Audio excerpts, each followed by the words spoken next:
Ahora, pasando a uno de los temas favoritos, un paciente con enfermedad hepática y hemorragia gastrointestinal.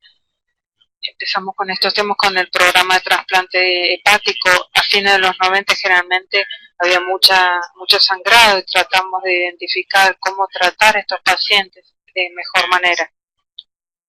Ya, esto no cambió en las últimas horas, entonces seguimos con este paper del New England Journal of Medicine.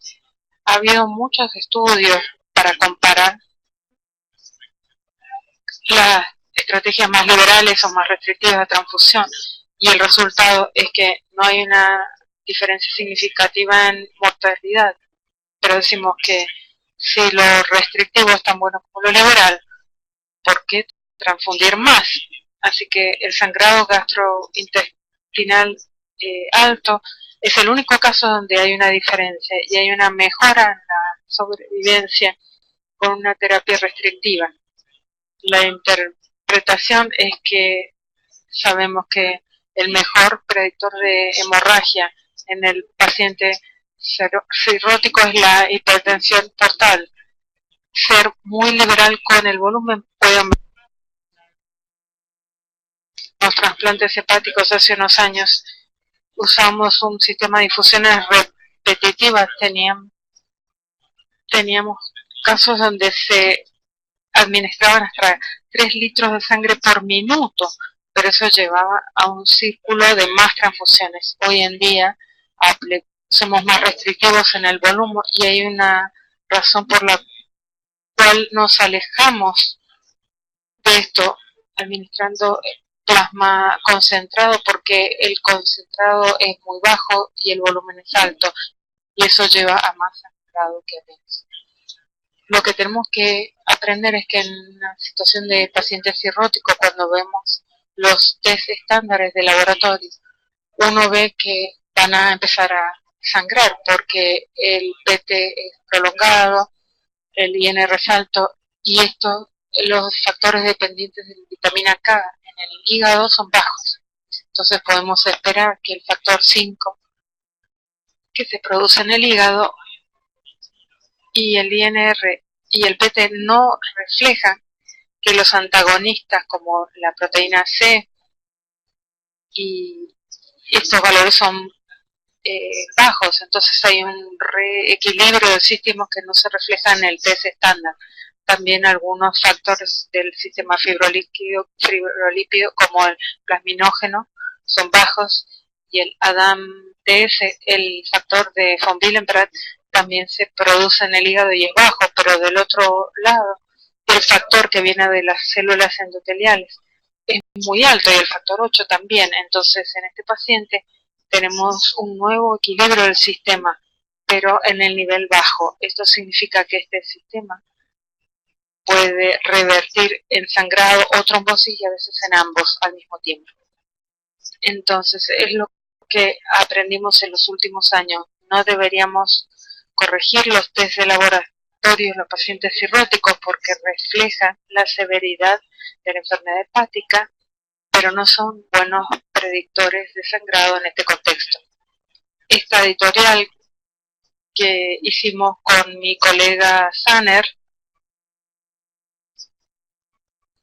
luego de más de 1000 trasplantes hepáticos al año, y comenzamos hace unos 20 años. Es una experiencia muy extensa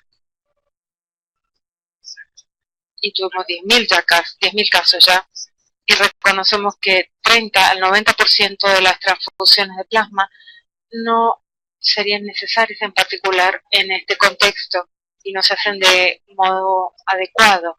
Y plasma no cambia nada en el test estándar de laboratorio, porque la actividad de los factores enzimáticos, tratamos a alguien que tiene el 60% con algo que tiene 80%, entonces no hay un gran aumento que se puede esperar.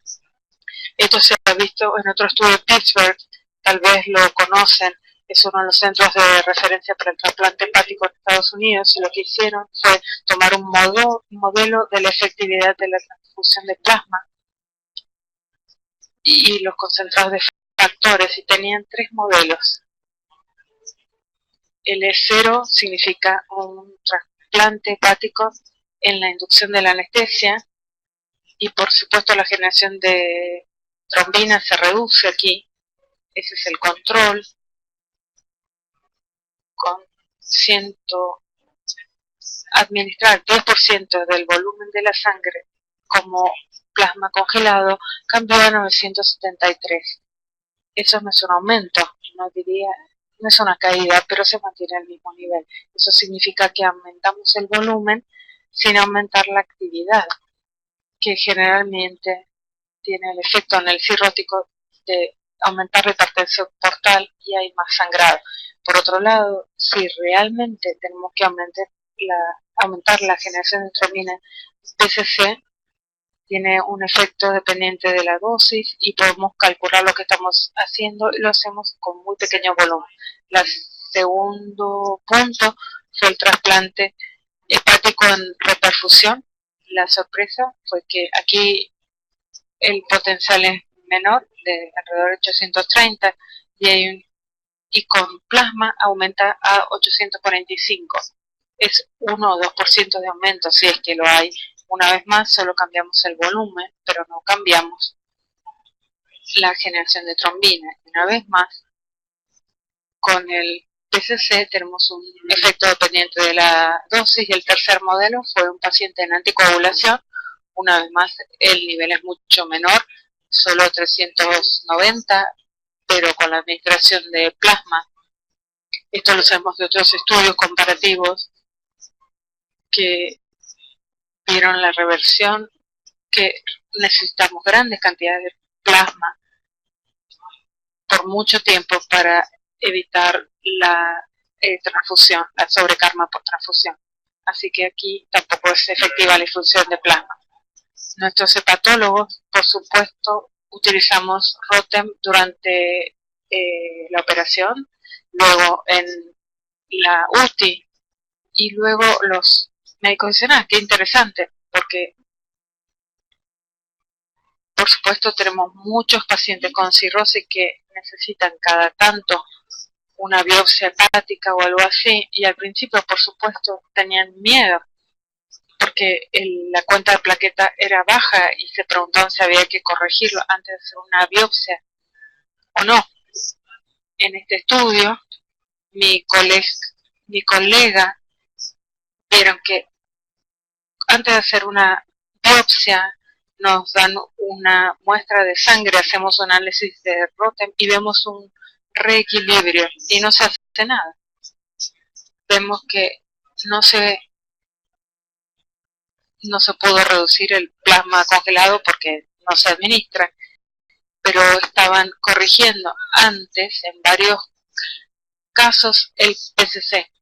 Y en el ROTEM vimos que el tiempo de coagulación no era prolongado porque estaba reequilibrado. Así que la indicación para administrar PCC fue más baja y vimos también un alto número de pacientes que recibían plaquetas, pero vemos que la firmeza del coágulo no estaba en el rango normal, sino en el que para nosotros no es una indicación para tratar al paciente con cirrosis.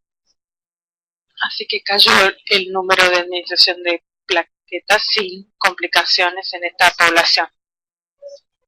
Este fue el resultado del estudio. De 60-70% de las intervenciones profilácticas podían evitarse sin aumento del sangrado. Lo que sabemos por ahora es que los altos niveles de factor 8 en esta población, porque el factor 8 no viene del hígado, sino de las células endoteliales,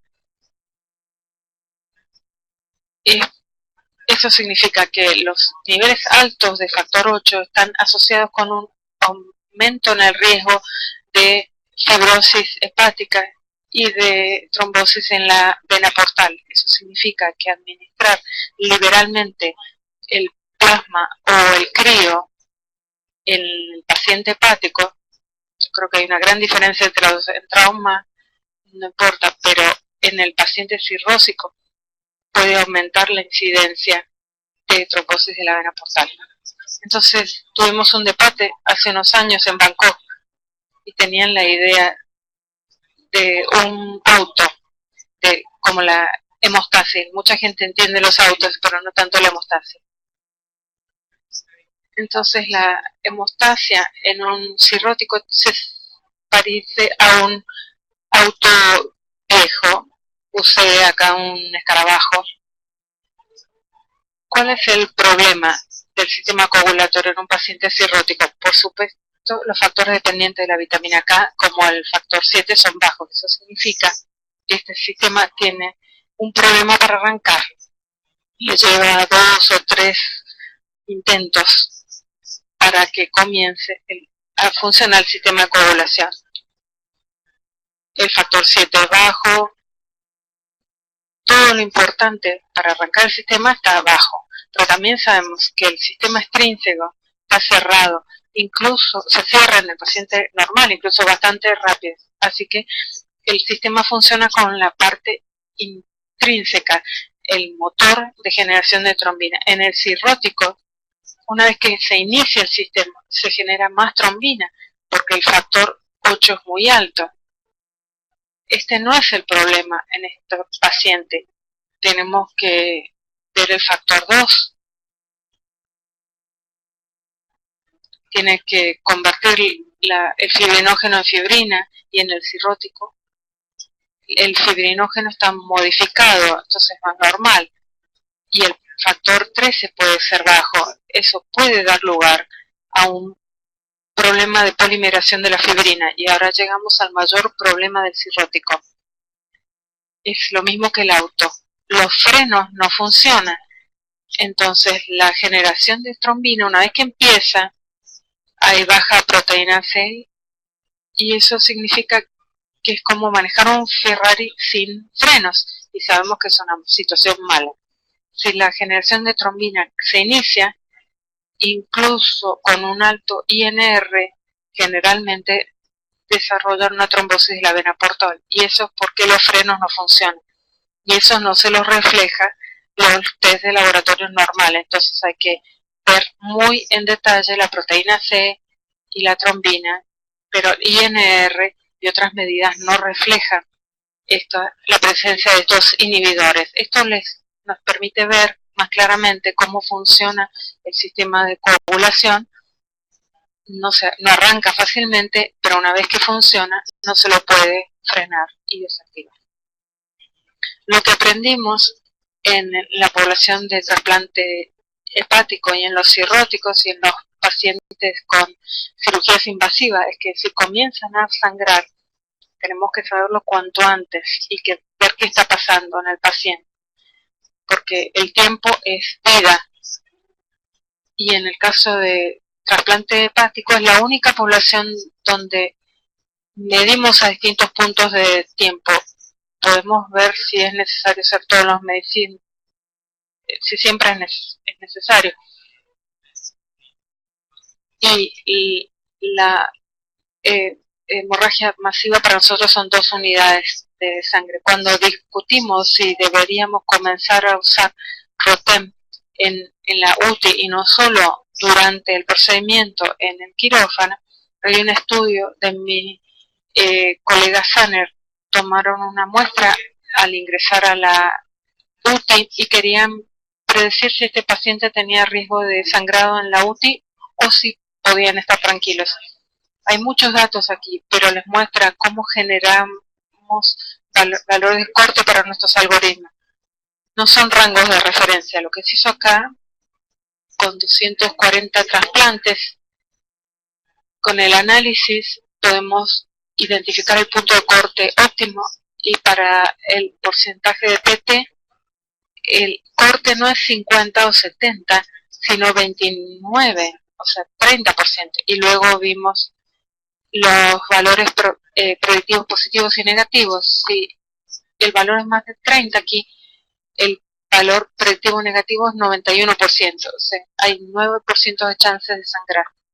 Podemos tolerar en este paciente cirrótico un valor un nivel de INR mucho más alto, porque se compensa por el factor 8, lo que resulta en suficiente generación de trombina. El otro mensaje, estos valores de corte que desarrollamos les muestra, cuando no es tan malo, en 10 milímetros, les muestra que si el FIB A10 es más de 13, la chance es muy baja.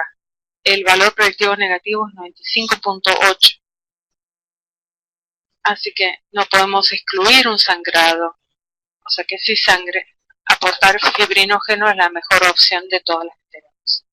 Lo que vemos aquí es que el valor positivo para ROTEP o valores de laboratorio no supera el 25%, porque incluso, digamos, si el fibrinógeno es menos de 2, tienen 40% de chances de sangrar, pero el valor negativo es alto.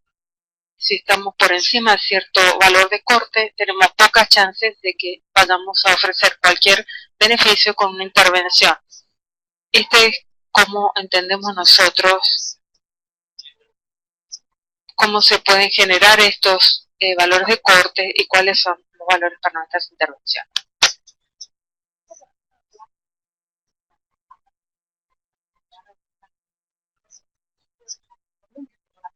Masiva. Pero estábamos discutiendo, de hecho, en el receso, que se sacaban muchos productos porque decíamos, bueno, trasplante de hígado, ya vamos pidiendo 10 unidades de plasma. Y a veces se daban cuenta de que no lo necesitaban. ¿Qué hacemos ahora? Entonces hubo un cambio de mentalidad y ahora, en primer lugar, estamos concentrados y en no tener desperdicios. Este fue un estudio que hicimos 200 y pico de